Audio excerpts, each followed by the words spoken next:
Welcome, everyone. We're just going to give people about another few seconds before we begin.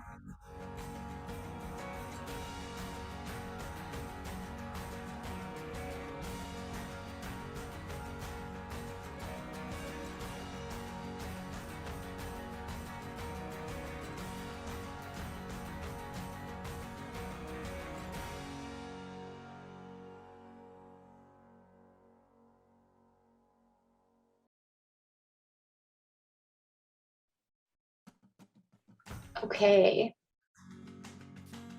let's get started. And great, the music can pause. Welcome, everyone. It's good to have you. Before I begin, I'd like to take a moment to describe my physical features. My name is Rita Alma, and I'm with Invest Ottawa as their Diversity, Equity, and Inclusion Strategist. I'm a young adult woman with dark brown hair and pale skin. I have my hair up in a bun today, and I wear thick, round glasses.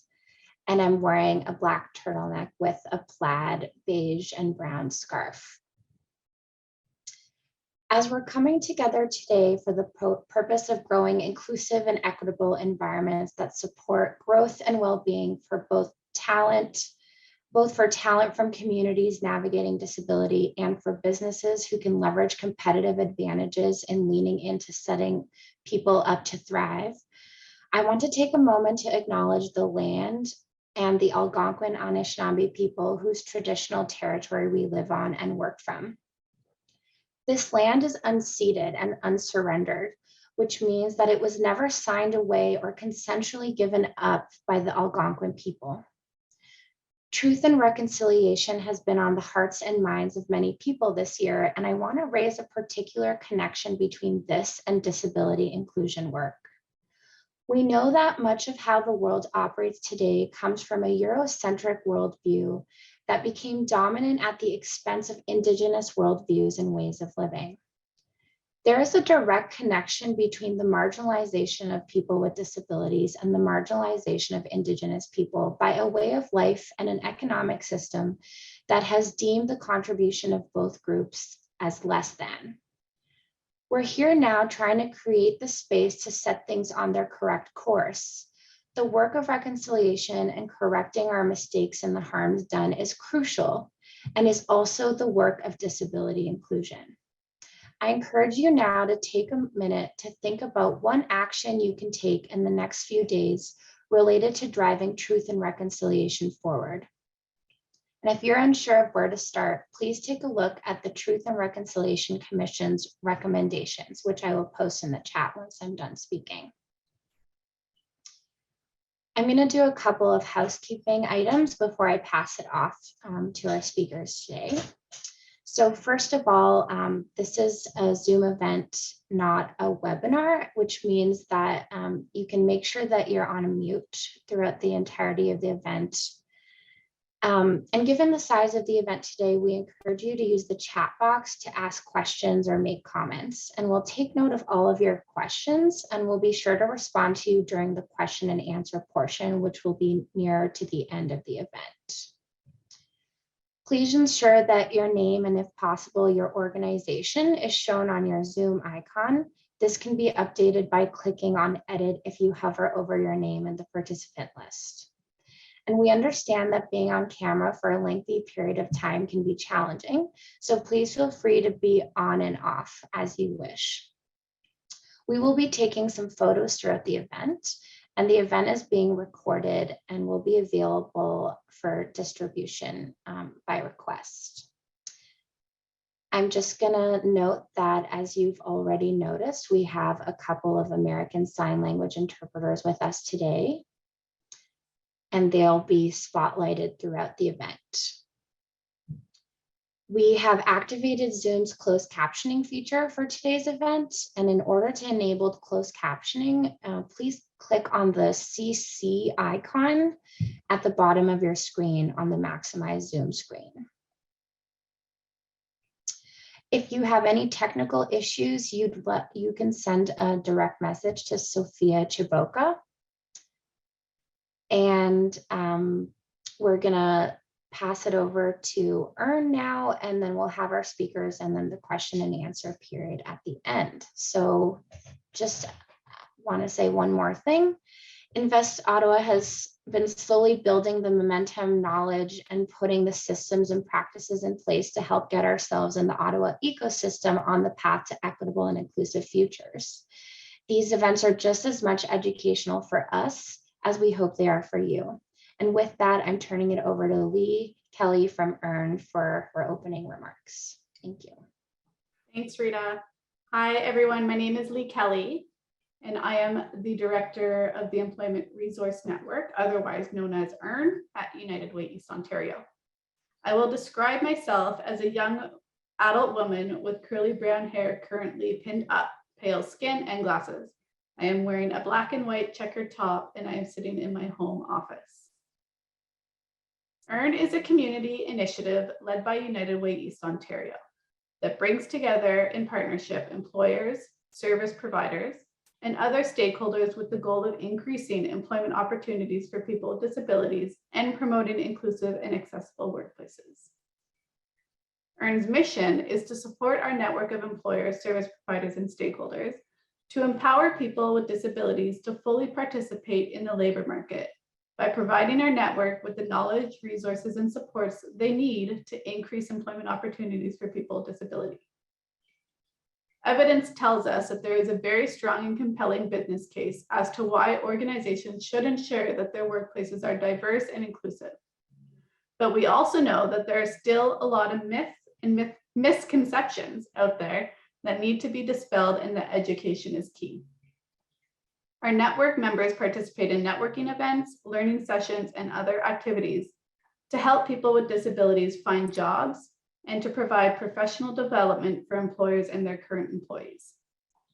Since 2012, collectively, our members have helped over 6,000 people with disabilities find employment. In our community, people with disabilities have often been overlooked, but we know now more than ever, employers can't afford to exclude this group of talented individuals.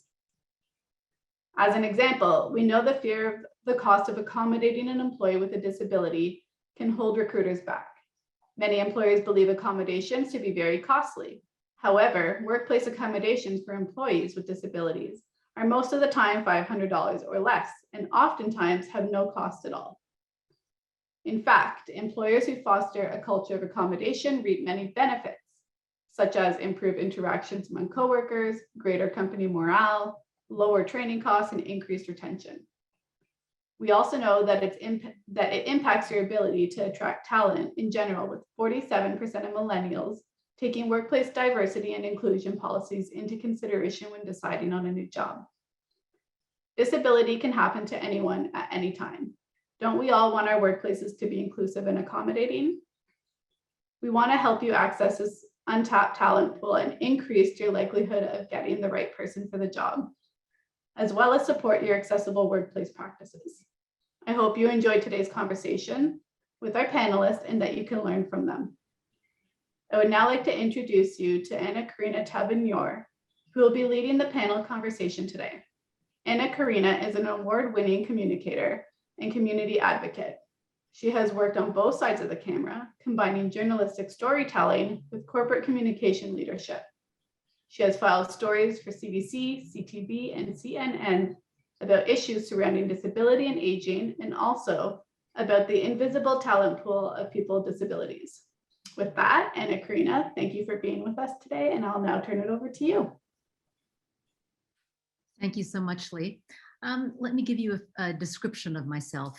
I have dark shoulder-length hair. I wear thick eyeglasses. I have dark eyes and I guess light brown skin. I'm wearing a black turtleneck for the first time this season and a patterned sweater with pink and I guess a black geometric pattern. I've got a big smile across my face because I'm very, very excited to be part of this conversation. First, let's give a warm welcome to all of the guests. I believe there's over 60 participants who are joining us online today, and some from across Ottawa and even from as far as Nova Scotia. Thank you so much for being with us. Let me introduce our panel to you. I'd like to start with Joel Daze. Joel works with Performance Plus Rehabilitative Care as a job developer, facilitator, and a specialist in adaptive technology. Joel's other passion is music. He's a professional musician. Hello, Joel. Good morning, everyone. Thank you, Anna Maria and Karina. So I'll describe my physical features to you. I am about 5'8". I have light skin. I am bald, and I have a flourishing beard, which is brown. I'm also told has a little bit of gray in it. I'm wearing a charcoal blazer with a black shirt and a tie with black and burgundy. And it's great to be here. And I noticed, Joel, you're not wearing your signature black sunglasses. I'm not, because I live with a visible disability, and I wear my glasses to protect my eyes, but I figured today I would go natural so that you can see. Yeah, we're loving the au naturel look. Let's introduce our other panelist, Allison Rose. Allison works at Algonquin College as a learning strategist. Good morning, Allison. Oh, you're on. That's okay. Good morning, everybody. So I'm Ali Rose, she, her. I work with the Center of Students of, I'm so excited, I can't even talk straight right now. Center for Accessible Learning at Algonquin College. I am a white, middle-aged woman with an interesting background. I have a lazy boy chair that looks a bit like a throne with unicorns and little lights around me. And it is a branding. It is a branding. And what that branding means to me and for some is that we can do school differently. Oh, and I'm wearing, I love shawls. People who know me know I'm always wearing a shawl just about. So I have a black and white patterned shawl. I am wearing clothes. Oh, that's a good thing. And I think it's mandatory for today's appearance. Yeah, definitely. We're not making clothing optional. We have, rounding out our panel, is Nadim Lada. He is a human resources business partner with RBC. Hello, Nadim. Good morning, Anna Karina. How are you? I'm nice and toasty in my black turtleneck. How are you? I'm doing great. So I will describe myself. My name is Nadim Lada. I'm the Human Resources Business Partner for RBC. I'm currently in my home office. I am 5'7", from Indian descent, so I have brown skin. I do have short black hair, but with growing white hair on a daily basis now with age. I'm currently wearing a gray cardigan and a white shirt. All right. Thank you, Nadim, Ali, and Joel. Let's get this conversation started, shall we? Absolutely. We know that the pandemic has shaken up the way we all do our work, and I believe we're still adjusting. Joel, you've got a unique perspective as someone who serves people with disabilities and as an employee yourself. How has the pandemic changed the way that you work, Joel? First of all, I'm sitting in my kitchen at my breakfast bar, and I've set up a background for myself because one of the things that I do a lot at home is be part in meetings, as many of our audience participants would be as well. So I've been able to create a workspace that works for me, that makes it enjoyable for me to work in. I work as a consultant. I work 2 jobs, and those 2 jobs, I'm both an independent contractor, which means I can make my own hours. I can work at 4 o'clock in the morning. I can sleep at 2 o'clock in the afternoon. I can take a break and make my work schedule work for my parenting schedule, because I'm also a father of 2 boys. So being able to have flexible hours, have a workspace that works for me. It's easy to be able to maintain relationships in the job that I do because I can still see people through a screen. I get to interact with them. I don't have to worry about traveling to them. I live with vision loss, and traveling is a very big part of my job. And since COVID, obviously, I don't have to do that. So it's far less stressful for me, far easier for me. and saves me a lot of time in being able to work. Joel, you said something interesting about how you're able to build better working relationships. It's very interesting because for a lot of other people, COVID has made it much, much harder. So how have you benefited in terms of your working relationships? I feel that, employers are receptive to the idea of meeting online because they have to meet the bottom line at the end of the day. They're busy, they have commitments. So it's been, easier for me to be able to have those meetings. I apologize, my guide dog is drinking water in the background, so I apologize for that. It's easier to get FaceTime with employers. They don't have to worry about coming out of their office to talk to you. They can just sit in their office or wherever they are. And I think it accommodates them. And really, one of the things that I have to do is I have to serve the employer. How do you deal with screen fatigue? So screen fatigue is something that I don't have to worry about because I don't see. I do. I guess I would equate screen fatigue to listening. I have to listen a lot, and I use my memory to internalize a lot of what comes at me. I do, use an appointment calendar, but a lot of things that I listen to on a daily basis goes to my head and goes in my memory. So I rely on my ears a lot, and sometimes I do, unintentionally tune out. All right, thank you for that, Joel. I want to bring Nadim in. So what have you noticed that's different at your workplace ever since the pandemic, Nadim?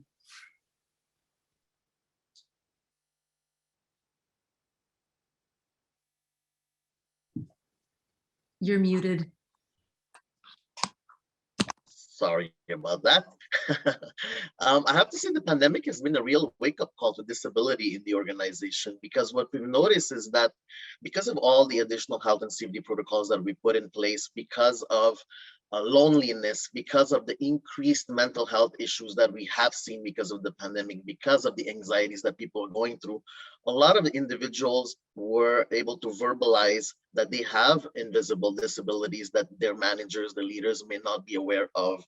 So it has created a lot of conversations, a lot of discomfort, I have to say at the same time too, because a lot of individuals are not able to have these conversations or are not equipped to have delicate conversations with their employees. So we've seen two folds of it. We've seen individuals who have come forward and requested that we find roles for them better aligned to their unique abilities that they have. And we've also seen managers and leaders who have come forward and said, I don't know how to have these conversations. So it's all overall, it's been an increased awareness on both sides of individuals requesting to have this conversation so we can better align them to better roles, and the leaders saying, we need to be more equipped to have these conversations, give us the vocabulary so that we don't stumble when we have these conversations with our employees. So when you said that you've had to realign employees, what does that look like? Well, depending on the individual's uniqueness and different abilities that they have, they may not be able to perform the roles that they were currently at because of the protocols that we had to put in place because of the pandemic or because of the realities they were living at home. So we had to shift and pivot in a sense where we had to understand these individuals with their uniqueness and then try to align positions that were available within the organization so that they are in the right chair, the right fit, and they are happy in the role that they're doing. And the pandemic has also allowed us, obviously, to have access to a lot more opportunities from home, and remote work became the norm at some point for the longest part of the pandemic. So this was a positive side with individuals who have uniqueness or unique abilities to say, hey, you can work from home in a role that you traditionally could not work at a home from. So it has opened up a lot of horizons and shown us that we can adapt and be flexible with all sorts of individuals with their own abilities, and we can help them be the best that they can in the role that they want to do. We've heard of a lot of organizations talking about this great resignation. Have you seen that as well? No, at RBC, I have to say we have not seen the great resignation. I think we were from the get-go, from the first couple of weeks of the pandemic, the organization, as big as it is with over 80,000 employees, we were able to be very flexible and pivot and realign our individuals, regardless of whether they have disabilities or not, based on their personal situations. We were able to turn around very quickly and ensure that all of our employees feel safe, feel secure, and are happy in the work environment that they work in, whether it is in person or remote or hybrid work. So we were able to adjust very quickly to everyone's reality. All right. Ali, you described yourself as differently abled, and I know that you've got certain strategies to help to set yourself up for success. What do you need in order to do your best work? Well, certainly in the virtual world, I definitely need quite a bit of flexibility, and I have Zoom glasses and screen masking. And in general, I do my best work with a bit more time to adapt to change, a bit more time to do admin, and flexibility. So I'm having some flexibility in my schedule to go for a walk if, let's say, admin's a bit harder to do at this moment. And also to just having an environment that really focuses on strengths and focuses on the whole person in general, and that sense of trust that employees know what works best for them, and I do too. And I currently do work in that kind of amazing environment, so which has been really setting me up for success, which feels good. And it also helps me to help students who also, many are neurodiverse as well, set them up for success. So it's a very enjoyable environment to be in. I'm living the dream, is what I like to say over here. How fortunate. Just unfortunately, one of your sentences dropped out on my end, and I think you said neurodiverse, but I'm not sure. Yes, neurodiverse. Which means? Which means brains that work differently than neurotypicals, which is often when we get assessed for having particularly learning disabilities, it's normally in comparison to certain ways of being and doing and ways of brains working. And so that is why that seems like an accurate perception to call it neurodiverse. And so in practical terms, the way you carry out your work, what are some of the tactics that you have to do? Well, for me, I'm very much a hands-on learner, and a lot of people who are neurodiverse are. And so anything that I can do on paper, I do, which is interesting. The virtual world has made that interesting, but I still do it. So I write with things that are very kinesthetically oriented, like markers, and I use paper and I print out things in terms of reading to help with that eye strain. And also I encourage my students who have similar learning disabilities to do similar. And they often remark that that feels better. Like it just helps to ground us. It helps us get into our bodies as people who are hands-on learners. And they also appreciate the fact that I kind of have a way that works for them. They can see how I do it. And you mentioned earlier also with this having flexibility. What about flexibility with your time? How do you manage your time?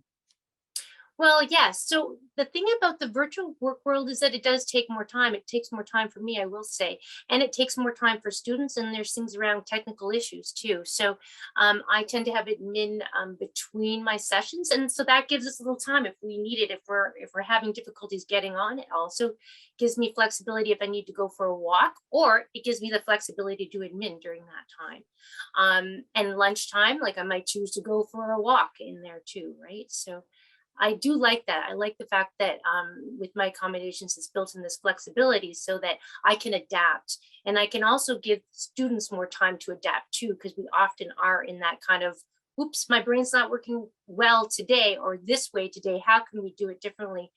And that's one of my niches, is that I'm constantly having to do that for myself. So I'm helping my students with finding ways to do that. And yes, sense of humor is part of that. It's just part of my unicorns and stuff like that. When you're talking to your students too, I know that you share some of your techniques with them. When you're dealing with your colleagues who are neurotypical, what is your advice to them in dealing and working with you? A lot of it has to do with that listening factor. It has to do with recognizing the whole person and recognizing at times that emotions can definitely be a part of learning and need to be addressed.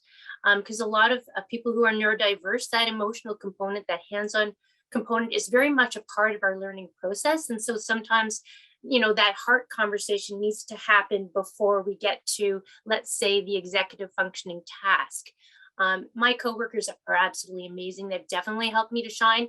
I would say that some of my coworkers have said that I help them be a learning strategist, and absolutely, hands down, they definitely help me be a better learning strategist. So I feel that we know each other's strengths, we know each other's challenges, and we really do work as a team. And I think that that is a great working model personally. Joel mentioned something earlier. He said that he relies on auditory and his memory. Things are locked and loaded. And I know that memory is not one of your strengths. No, it is not. So I definitely use all my senses, and I do write a lot. I do talk a lot, and I use a lot of visuals too. So because my memory is not my strongest point, I need a lot of visuals to help me remember, oh, there it is. Oh, that's where that is. So I use all my skill sets. You know, I maximize, if you can say. And I do let people know that, yeah, memory, I am listening. And so if I'm asking a question, it's not because I'm not listening, it's just because, well, there's a lot going on. Has the memory loss ever gotten you into any misunderstandings? More in past employment situations have been more of an issue. Or let's say I misplaced something, like as a waitress. You know, being a waitress was not necessarily my best suit. Entertaining as a waitress, absolutely it was. But I feel that in this work environment, well, it is definitely, as I say, I'm living the dream because I'm a holistic learner working with a lot of students who are holistic learners. And you could say I'm the whole package, in the sense that, well, if I'm having a bad ADD day or a bad anxiety day, and so my brain isn't working as well as I'd like it to, I can really model that in my own way. And a lot of the students who work well with my learning strategist style absolutely love that, because they can see themselves. And they can also see the different way that they can do it, because we're also looking at, well, this may be the way I do it, but it might not be the way you do it. But I'm always curious about the way it would work best for you.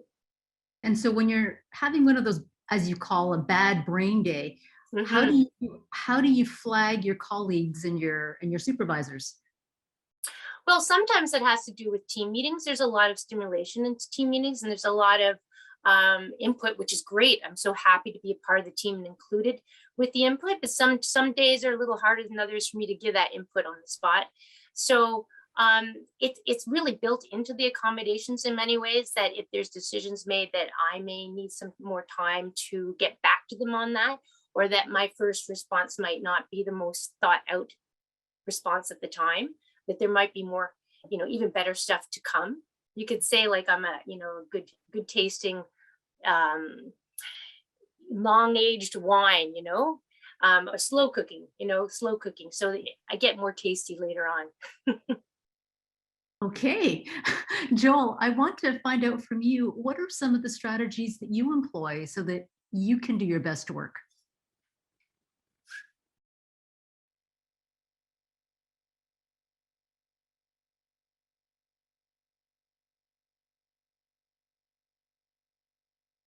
I'm sorry, Anna Karina, are you speaking to me? Yes, I was hoping that you could share some of the strategies, some of the tools that you use as someone with a vision impairment. Sorry, I get chatter from the chat, so I missed that you were calling me. Certainly. So in terms of, you know, my primary tool is the use of screen reading technology. You know, I just alluded to it now when I was talking about the chatter on the chat. I use an iPhone and I use VoiceOver, and it allows me to interact with all on-screen text and any alt text, which is descriptive text to images, that is now automatic. So screen reading technology is definitely something that I use. I use it both on my computer and on my phone. I use, you know, Excel, Outlook, Word.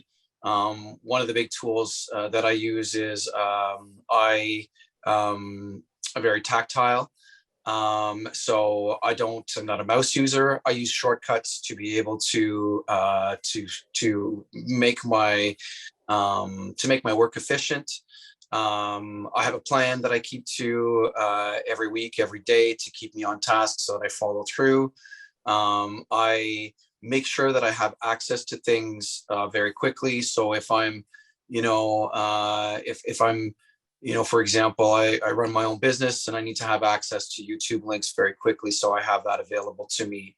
So time for a person living with vision loss, and for many people who live with disabilities, is a huge, huge barrier.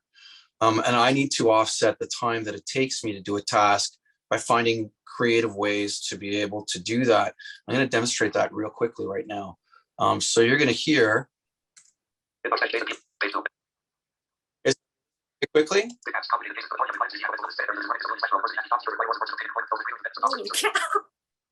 So that's my screen reader. And the reason why I have to read so quickly, and that's text that's being read to me. That's a Microsoft Word document that's open on my InvestOff panel discussion, is because I receive information one piece at a time. I can't look at a painting and say, wow, that's a beautiful landscape, and zoom in on, on the fish water. For a second. Sorry, I just had to turn off the speech. So I have to read quickly to be able to offset that, because I get all sorts of information that's fed to me. If I'm on a list on my screen, I get fed to me how many items on that list, which row, which column is my cursor on, which item is selected. I get all sorts of information that come at me. So I need to be able to speed read my way through. Finding ways to navigate documents that are efficient, that can allow me to jump from section to section on a website, being able to do that. In terms of, any other strategies, I mean, I use, pretty much everything else that people would use to be able to help them navigate their lives. I just, have, either low tech or high tech tools that are added onto that are overlaid so that I can do what I have to do. I help, I have people who help me out. I rely on members of the team that I work with to be able to be my eyes, because there are things that I can't see. And I just want to make a comment that having people describe their appearance to me in a meeting is the first time that has ever happened. I'm 47 years old. So that's a great thing. Yeah. I hope I've answered the question. Yes, especially giving us a sample of that intense speed of your speed reader. It kind of makes me think of an air traffic controller that's getting all these bits of information on different flight paths of dozens and dozens of aircraft, and you're trying to keep it all together and still have a conversation with one person and be present with us. Yeah, it's something that, as a person who lives with a disability, you build in mechanisms to problem solve. At the end of the day, we all have a choice. You can get up, you can go do your thing, you can get out the door. It might be tough, but if you have the will, you can find a way to do it. And at the end of the day, I'm like everybody else. I have bills to pay, I have mouths to feed. I have all sorts of things, and I have to get my job done. That's what I have to do. And I, pride myself in the ability to be able to, and not just me, but many people who live with barriers, find a way to make it work for them so that they can participate, so they can live, and so they can work to the best of their ability. And oftentimes they come up with problems that other people haven't considered, and they end up being able to solve other people's problems, to help remove barriers. So, you figure it out as you go, and you reach out for help and you ask. Yes, absolutely. Joel, thank you for that. As you and as Ali have shown us, that there's a vast diversity and there's so many unique ways of working within this vast spectrum of disability. And it's important for employers and for people managers to understand that. Nadim, in your role as an HR business partner, How do you include disability at your organization? Um, First and foremost, we provide disability inclusion training to all our managers and recruiters and leaders so that they are able to have those conversations. They feel comfortable asking the individuals, what's the one thing that you need to be the best in your job? It's just as simple as that. Sometimes it's just to ask the person what's missing, what do you need to be the best in your job. So we were able to provide that training to everyone so that they're able to have these conversations. And we also realized that we had a lot of internal resources that either people were not aware of or that we were not leveraging enough. For instance, we have a workplace accommodation office at RBC, part of the HR consultant team, that you can reach out to and explain somebody's unique situation and seek out help and guidance as to how you can help them be the best in their role. We have a dedicated IT accessibility team to test and implement adaptive technology for individuals who require those. We have, we have workplace accommodation advisors that can come either at the workplace or at the home of the individual to assess how they are working and to ensure that they are comfortable in the way they're working, and we're providing them with all the tools that they need to be the best in their work. We also have an employee resource group, which I think is the biggest part of the culture at RBC is our employee resource groups. And we have one specifically dedicated to persons with disabilities and the allies of persons with disabilities that we call REACH. And REACH constantly gives us education and learnings and share stories of individuals and success stories, mostly of individuals that we were able to align their uniqueness with the roles that they were interested in, and we saw them grow in their career and be very performant. So all that to say, I think as an employer, we need to be mindful of everyone's uniqueness, and we need to invest in whether it is accommodations, technology, or education, so that all individuals, whether they have disabilities or not, feel comfortable having those conversations, but coming forward and seeking help and guidance. And on the other end of the spectrum, the individuals are able to provide the help and the guidance that they need, and they know that the resources are available within their organization. Yes, and then just to underscore that piece on accommodation that you had mentioned, the average cost of accommodation is under $300 to $500, and oftentimes there's absolutely no cost at all. And it's been proven over and over again at various different workplaces. Ali, I know that we've got dozens of employees and rather employers on this call. What's your message to them? My message to them is that, treating people like whole people is always the best way, and focusing in on strengths. And so when someone does disclose a disability, that is the best way to look at it and get to know them as people. And also too, if we're looking at policies around accommodations or policies around inclusivity, that to have people who have disclosed disabilities and want to be involved, to absolutely be involved. Because in general, I think what people have highlighted here is that it's not cookie cutter, right? It is unique, it is individual, and isn't that what diversity is all about? Getting to know people better, getting to bring out people's strengths more. That's I would say my main advice for employers. And also too, that I'm exceptionally biased, but I think people who have disabilities have so much to offer the workplace, so much to offer society.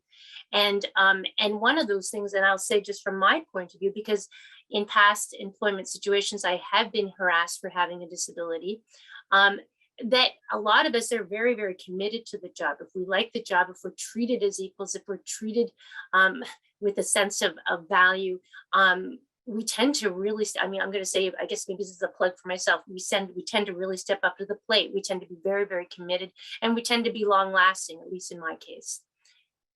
I'm just saying that to Algonquin College right now, just to let you know. Shout out. Yes. shout out to Algonquin College. Yeah. I'm staying as long as you'll have me, kind of thing. Yeah. Joel, I'm wondering from your vantage point, because you deal with a lot of different employers, what are some of the barriers, attitudinal or physical or otherwise, that you're seeing or encountering?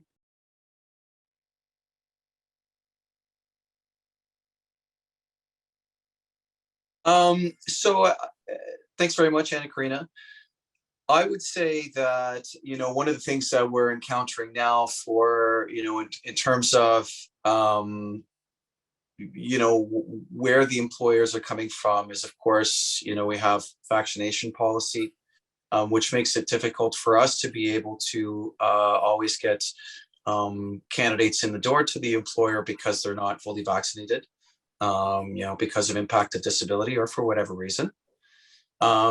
I think the other thing is that, employers, some employers have immediate needs to fulfill. And it does take, in some situations, more time to be able to onboard a person living with a disability, to be able to integrate them into a job.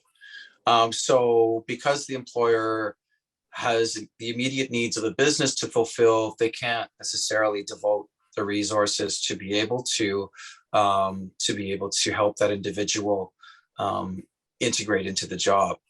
And as well, there are labor shortages. We hear about employers who, are having a hard time finding talent. So that again factors in. So on the flip side, we have worked and we have begun partnerships with many employers during the pandemic that were very open, very receptive, and very happy to be able to bring people on board living with disabilities because they know the potential, they know the talent, and they also, we as a company really made sure to continue to maintain the relationships that we had created with our employers during the pandemic. And for that reason, the employers and even new employers have turned to us and said, we want to hire inclusively. And we're able to work out accommodations with employers. And the employers are grateful to have talent that's steady, that's ready to work, and that's motivated to get to work on time and prepared. One thing that we hear time and time again from employers who are new to this space is, yeah, I want to be inclusive. I want to open my doors to people with disabilities, but I don't know where to find the talent. So Joel, where can they start? Well, they can start by looking up PPRC on the web, www.pprc.ca. We are an employment service provider. So employment service providers work with job seekers and work with employers. There are a number of different service providers across Ontario, and they work under the Ontario Disability Support Program. And so the employment service provider works with individuals who live with disabilities, any type of disability, age 16 and older, here in Ottawa. And we work them through a process where we get them to the point where they're ready to enter job search, and then we have a labor pool of talent that we can offer the employers. So the employer can look us up.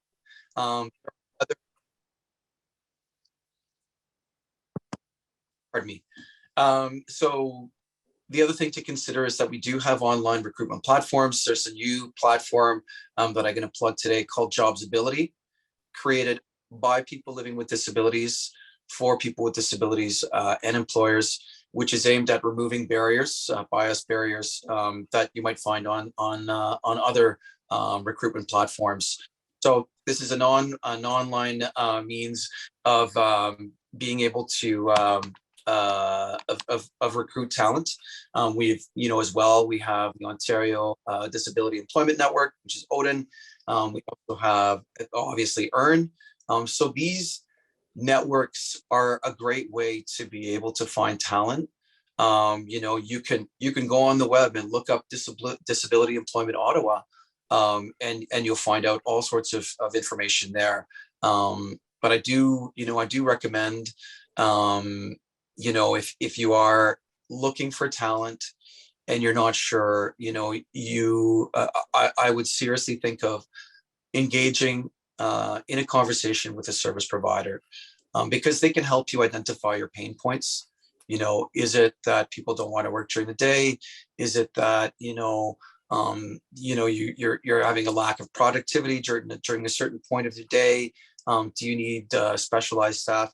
these are pain points that, service providers can identify and can help pre-screen candidates so that, all that work that you have to do in finding your people, well, maybe you can cut that in half.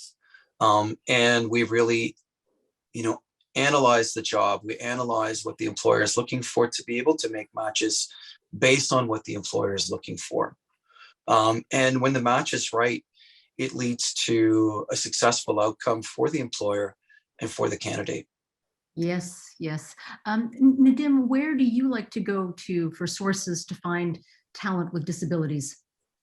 I'm gonna be very honest and transparent here. We don't actually, and I did the homework when we connected about this panel, and I was looking into it. We actually don't have a targeted approach in terms of recruiting individuals with disabilities. So I was very surprised that RBC, we welcome everyone at RBC, regardless of whether they have a disability or not, or they're from an ethnic background or not. I mean, we are all inclusive organization, but we don't actually have a targeted approach to seek out individuals with disabilities. So at a national level, I did a little bit of homework before the panel today to see, exactly what was going on at RBC in terms of that. So I was very curious. So I found out that we are partnering at a national level with an organization called Career Edge.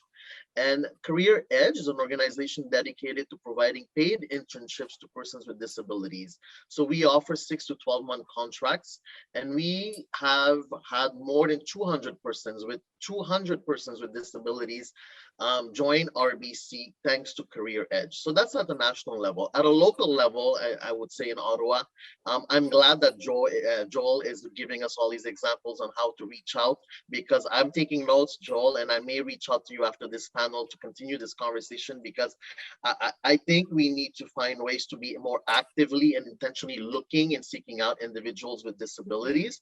And we need to definitely broaden the number of channels and the ways where we profile jobs for people who have all sorts of abilities. So homework that I'm taking away on behalf of RBC, definitely to make sure that we are more proactive in this sense. And thanks to Joel and the advice and the suggestions that he's given, it's great. That's one step forward for us. And yesterday I did some Google searching, and I found Jobs Ability. I'm not sure if everybody is aware of Jobs Ability. So Jobs Ability, I flagged it with our recruitment team yesterday to see if they can also start, creating that channel with Jobs Ability for profiling future roles that we are hiring for. So a lot of homework that we need to do as an organization. Surprised to see that as a big organization as we are, we still have long ways to go. And I was also looking at some statistics, Anna Karina, if you're interested. We have 7% of our workforce across the country who identified themselves as individuals with disabilities, but those are self-identified individuals, 7% across RBC. Ottawa has 4% of RBC employees who self-identify with disabilities. So we do have work to do in that sense to increase that. Yes, yes, there is room for growth there, and thank you for sharing that. If I can add another little piece of homework for you when you go back, Nadim, you talked about the recruitment aspect, but also consider the development and the growth of existing employees. Absolutely, definitely, and you're right, yeah. Yeah. Ali, did you want to add anything else? Well, I think Algonquin College has actually done quite a bit of work around and have been involved with organizations that are really there to promote, as Joel is, getting people who have disabilities into the workplace. And I think part of that too is, how do we write these job applications? Does it feel friendly? Would it feel friendly? Are we looking at it from that? Would it feel friendly? And why I say that is that, in my personal experience with employment, I recognized early on that one of the most important things was the workplace culture. And because of that, actually, one of the ways I ran around looking for work when I arrived in Ottawa was to do a lot of information interviews, get in there, get a sense, because I really wanted to be in a place that I would feel a value, that I would feel included, and that I could grow from. And so I think that, Nadine has brought up a really important point around how can we, and I think one of the major ways to answer that is to ask us. which goes right back to that saying, nothing about us without us. Yeah, which is a fairly new saying. If I can switch gears now, we've heard a lot from organizations and employers stating, offering up these public statements about them being committed to diversity, equity, and inclusion in all of its different forms. How do we keep disability inclusion at the forefront? How about we start with Joel? Well, I think it's important to remember that, the first thing is disability touches everybody. Somebody brought it up already that, you can, acquire disability at any part of your life at any time. If we talk dollars to donuts, the disposable income of people living with disabilities, which include their families and friends, is $311 billion annually. So, I think for me, the big message is disability touches everyone. You never know one day the next where, somebody's path may take a different turn. And the other thing is that, you want to think of the ripple effect. What is the benefit to your community? What's the benefit to the people working in your store? What about the people that might be working with you or for you who live with mental illness, who, have never disclosed, have never reached out for help? And you decide that you're going to put a message, you're going to put a poster with some resources. What kind of a difference are you going to have on that person? So I think it's really important to remember that we don't know. We're all tied to disability. We're all in this together. And we want to do the right thing for our community because we're looking at, people of Generation X, Generation Z that are coming up, and we're leaving this place for them. Yeah. And we really, we're seeing employers change and think more about that. Well, I'd like to get the employer perspective on this. So Nadim, I know that the RBC slogan for many, many years has been, let's speak up for inclusion. And when we've got inclusion and its multiple facets, we're talking, Indigenous reconciliation, anti-Black racism, and on and on and on. How do we make sure that disability inclusion is still front and center? So we do have one of the most inclusive workplaces, I have to say, at RBC, because diversity and inclusion is part of our values at the core. But how do we keep disability at the forefront? We need to keep talking about it. It's not a one-off conversation. It's not December 2nd is International Day for People with Disability. It is something that we need to keep going and talking about on a daily basis, on a weekly basis, on a quarterly basis with our employees. We need to stop making the wrong assumptions whether people have or don't have disabilities, but it's just an ongoing dialogue that we need to keep having to raise that awareness, to be able to talk about it openly and freely, and let our employees come up and speak about disabilities, share their stories, share their success stories. It's all about education and awareness. And so that's what I say. It's not a one-off. It's not something that we do, we put in a box and we say we need to checklist this throughout the year at some point.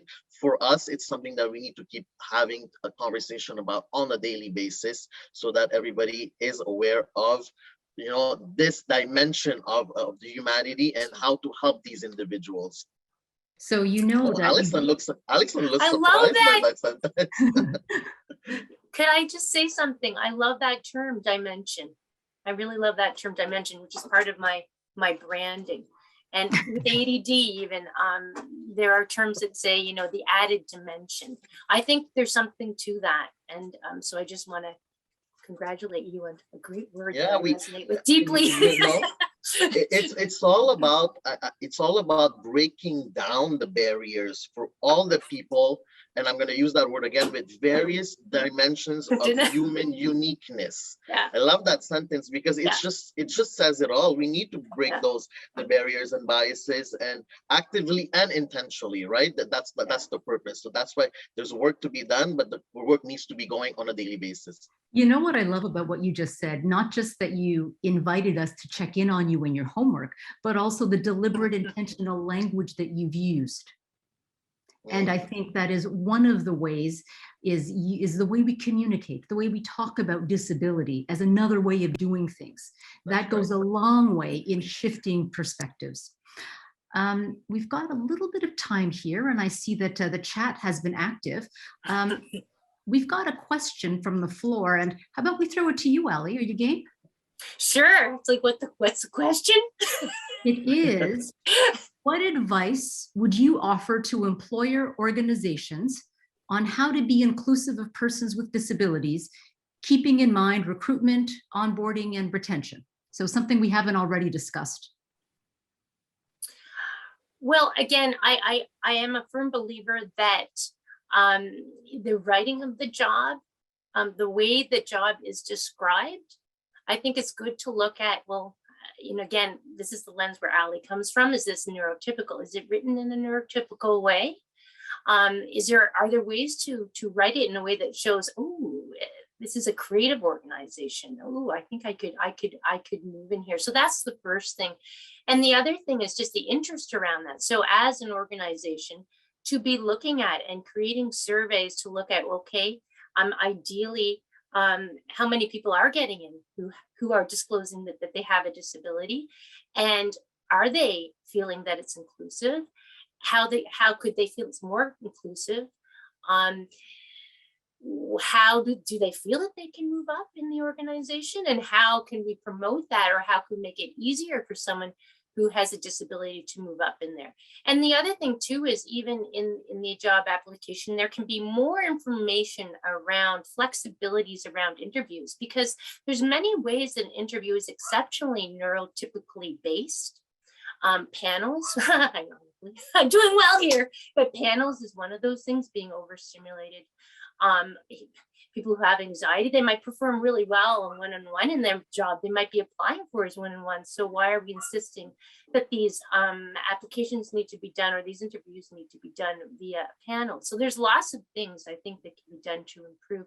And really, the biggest thing is to create that conversation, to have that personal touch, to let people know that you're interested as a person, and to try to find ways that might be better for them to actually communicate about how they are as a person. Like that question when they ask, like, who are you? It's like, well, that was broad. Things like that. And I think that really starts first coming from a place of asking people who are around you who have disabilities, or asking your employees or your colleagues. And ideally getting people as bosses who actually have disabilities. That would be nice too, right?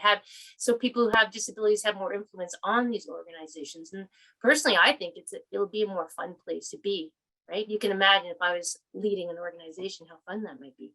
I'm not saying functional here, but like you're also saying something about representation, and how I am saying something about representation. I think it's a huge issue.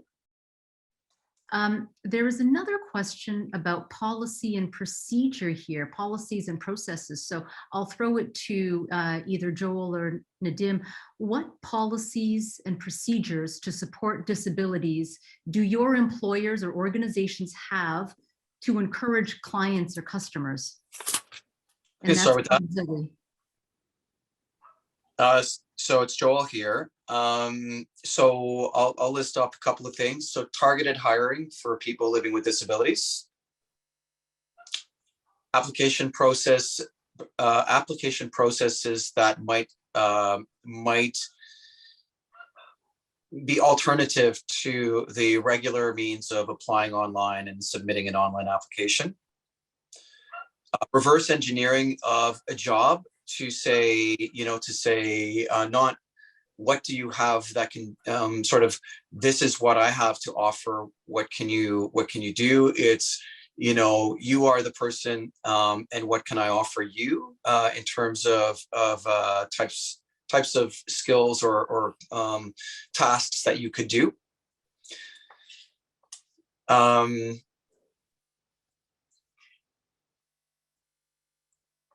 So I would say targeted hiring fairs for people with disabilities. and the opportunity to be able to, do these remotely versus doing them in person. Being able to have conversations with candidates that are maybe more informal, where they live with barriers to employment and communication, such as maybe somebody who lives on the autism spectrum, or maybe somebody who lives with an intellectual disability. So rather than a traditional interview, we can look at having, a meet and greet. Another thing that can help is an opportunity for somebody to be able to mentor with an employer. And that's a way of being able to bring in talent and to be inclusive. And again, that's face-to-face exposure that can be life-changing.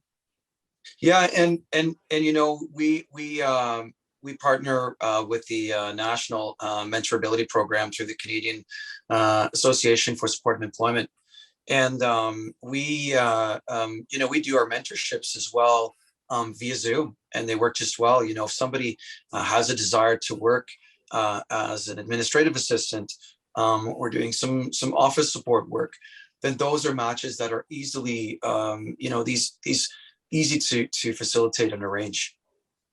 Okay, Nadim, did you want to add anything? I just wanted to say that in terms of our employees, we do everything to ensure that they have everything they need to thrive at work. So just by asking them. But in terms of this employees with disabilities, we have a lot of different resources, and I've talked about it in previously. We have adaptive technology. We have different training methods for them. We have workspace accommodations and modifications that we do, whether they're working from home or on premises. And we also provide flexible work schedules for those who need it based on their disabilities. And for our clients, when we talk about policies and procedures, to your question, Anna Karina, all of our branches have been adapted for people with disabilities, whether it's setting up the ramps, making sure there's no stairs, automatic doors. So that's happened many years ago at RBC. So that's already been in place. I don't know who asked that question, but I just wanted to say that all our branches are adapted for people with disabilities. Okay, so Nadim, stay right there. Here's a question from Jennifer. She asks, what does it mean to identify with disability? I have an invisible disability with an inflammable bowel disease and have had a harder time pushing through a model that does not allow me to be my best at work. So at your organization, what are the criteria for someone to self-identify? The criteria is it's a census, it's a diversity census where there's a lot of multiple questions, and the individuals have the choice of identifying themselves, whether they're part of a visible minority, they're part of the LGBTQ plus community, whether they are people with disabilities. So it is a self-identification process that we have at RBC that remains completely confidential. Now, the individual can also share with their manager or direct report that they have a certain condition or they have a disability, and during that conversation is when we put in place the measures that we have to help that individual be the best in their work. So whether it is, can we find you a role that is more conducive to your reality? Can you, is this the right role for you based on your uniqueness? That's the question that we need to ask, and the leaders ask when a person comes forward and shares that they have a disability or a medical condition or an invisible disability that the leader may not be aware of, and to say, explain to me what your disability is, explain to me what your reality is, what are the conditions or the parameters or the variables that cause you not to be performing in your current role, and how can I help you? So it's a lot about dialogue and conversation, I would have to say. Yeah, and so speaking of dialogue and conversation, the conditions have to be comfortable. They have to be right for the employee or the potential employee to be open enough. Joel, how would you advise someone with a non-visible disability to disclose? How would they broach the topic?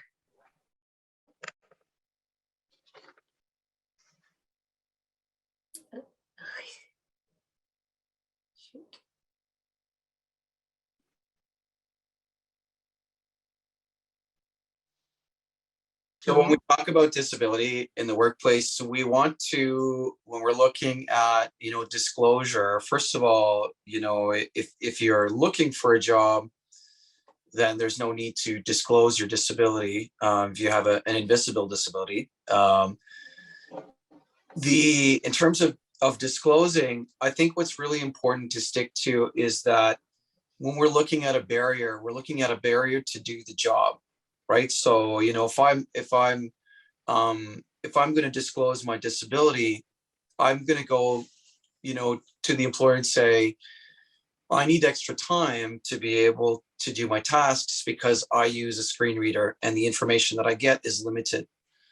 So I think if you're going to disclose to the employer that you have an invisible disability, I think it's important. You don't need to talk about, you know, the ins and outs of your disability, but you need to indicate what is it that you're having a hard time with at work. And then, you know, on the employer side, I think it's important to be able to ask questions that are related to the job, and to removing the barrier at the job. And I think if you're disclosing your disability, I think it's just also important to, you know, to maybe have some ideas of solutions that, you know, have worked for you in the past. And, you know, the employer, if you disclose your disability, has a duty to accommodate. It is a legal obligation. So you're safe if you disclose your disability, and you are requesting assistance because you're trying to do your job and you're trying to be at your best. It's not, you know, it's not something that's black and white. It's different for everybody. Some people will choose to disclose, some people will not. But I think, you know, for that person to want to disclose, you know, I think it's important also for that person to see that the employer is, sorry,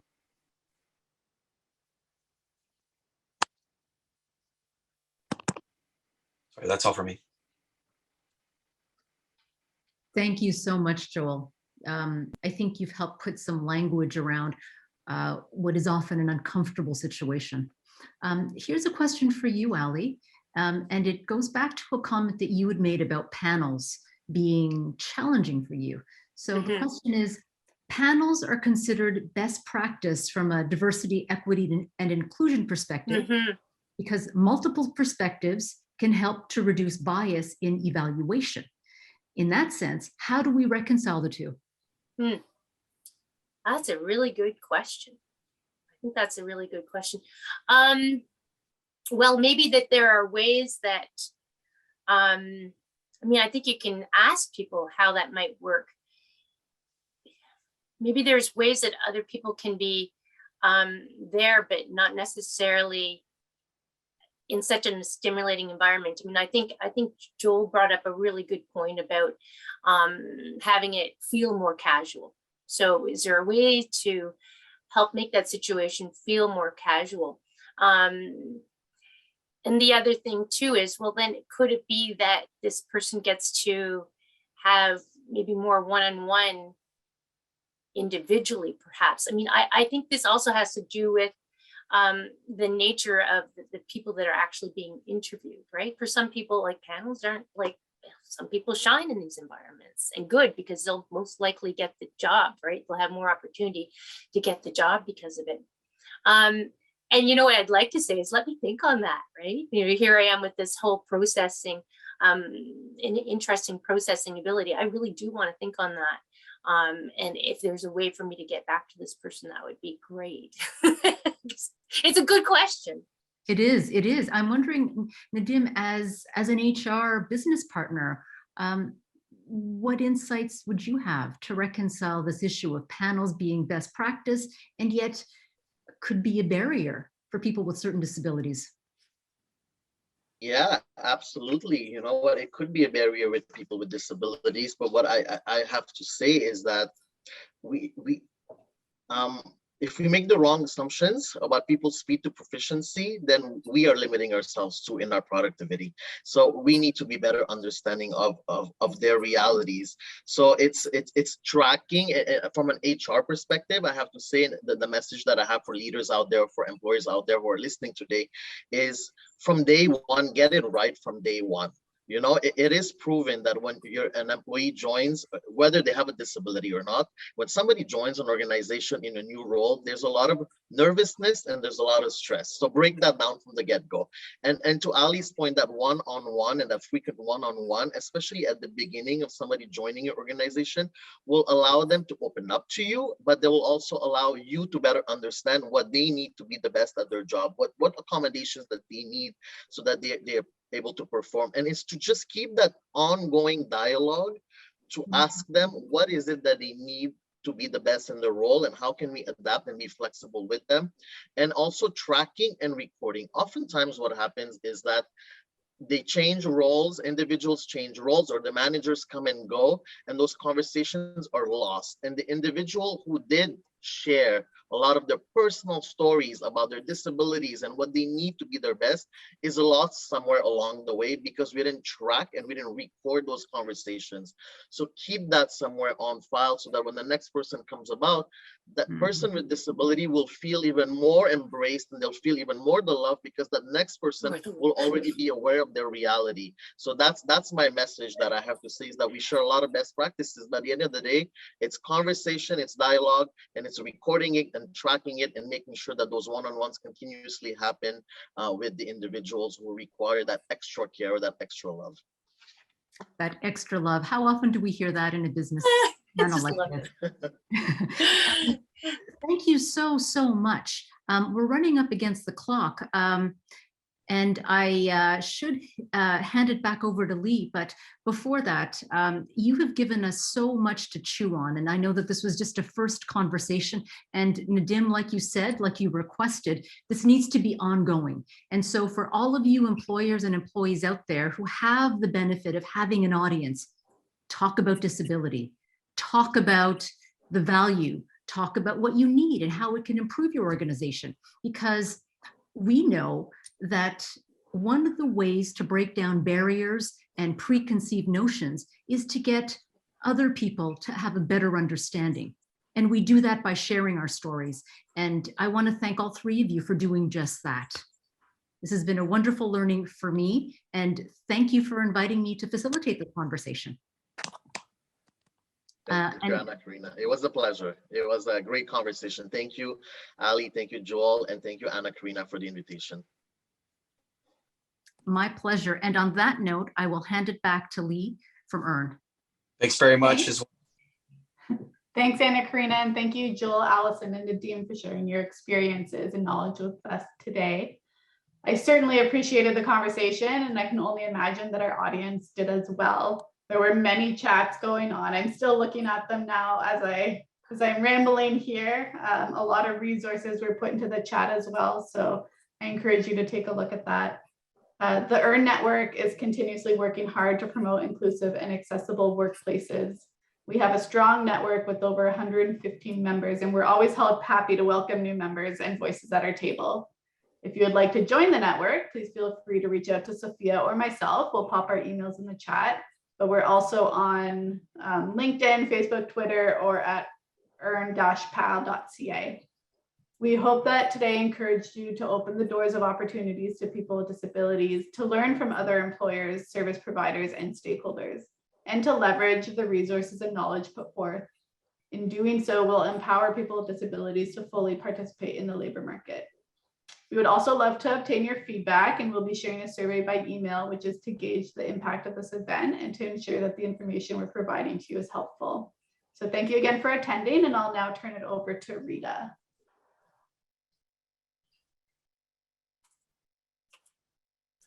Thanks so much. Yep, there's not much more to say. This was amazing. Thank you so much for joining us. I loved seeing all of your faces here, and we'll be in touch. Thanks again, everybody.